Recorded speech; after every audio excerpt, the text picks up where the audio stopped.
का कुतर्क करना ठीक नहीं है। मैं तर्क का जवाब तर्क से साथ दूंगा, बिल्कुल इस सवाल का जवाब दिया जाएगा। हाफिज गुलाम सरवर साहब अगर डिबेट में शरीक हो सके तो बहुत बेहतर होगा। गुलाम हाफिज सरवर साहब।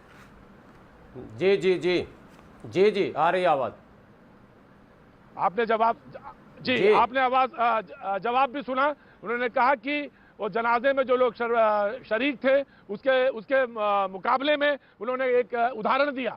उन्होंने कहा कि योगी आदित्यनाथ का रथ यात्रा थी, तमाम मंदिरों में लोग इकट्ठा थे, तो इसलिए जनाजे के जो लोग शरीक हुए वो सही थे, जायज थे, क्योंकि वहां पे थे तो लिहाजा यहां भी थे। हाफिज गुलाम सरवर साहब। देखिए, मैंने कभी भी असत्य का साथ न दिया है और न कभी दूंगा और किसी को नहीं देना चाहिए।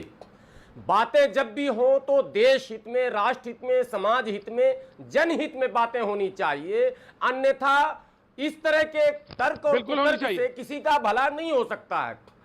जो बातें बहन ने कही है, मैं समझता हूं ये सरासर गलत है। किसी भी पहली बात के किसी आतंकी के जनाजे में शरीक होना अपने आप में खुद एक सवालिया निशान लगाता है।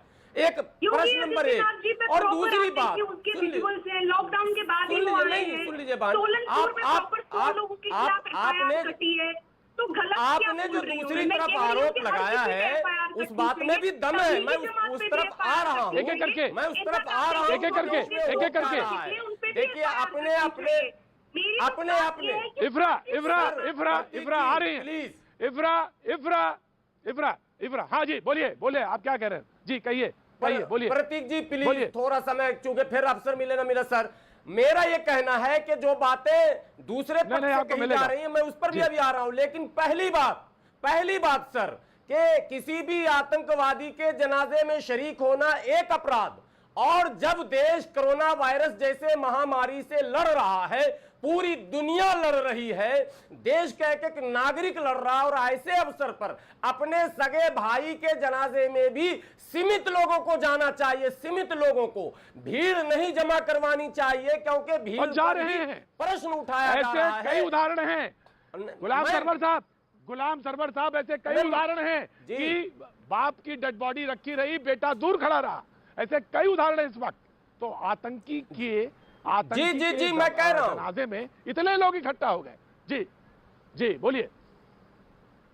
मैं एक बात और साथ में सर कहना चाहूंगा कि हो क्या रहा है, लॉकडाउन 22 तारीख को जनता कर्फ्यू हो रहा, प्रधानमंत्री जी विनती करते हैं, निवेदन करते हैं, लेकिन प्रधानमंत्री जी के मानने वाले, हालांकि पूरा देश उनको मान ही रहा है ना मानकर भी, लेकिन वो लोग जो कहते हैं कि मैं बिल्कुल उनकी आवाज पर सदैव लब्बैक कहता हूं, उन लोगों ने जनता कर्फ्यू का उल्लंघन किया। 5 बजते ही जो भीड़ निकली सड़क पर, वो ये बात बताने के लिए काफी है कि प्रधानमंत्री जी के शब्दों को देश अभी समझ नहीं पाया।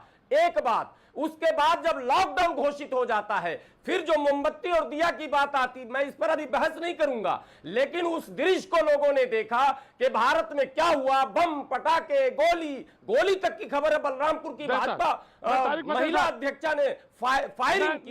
और सर एक मिनट सर, बिहार में आग तक लग गई।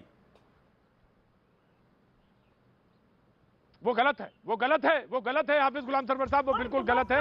किसी ने आतिशबाजी की इजाजत नहीं दी, और बिल्कुल मैं सीधे सोशल डिस्टेंसिंग का क्या मतलब, उससे तो मोर्चे पे तो निकले, मैं उस पे तो आऊंगा। इफ्रा मैं बिल्कुल उस पर आऊंगा, लेकिन सवाल ये है कि एक आतंकी के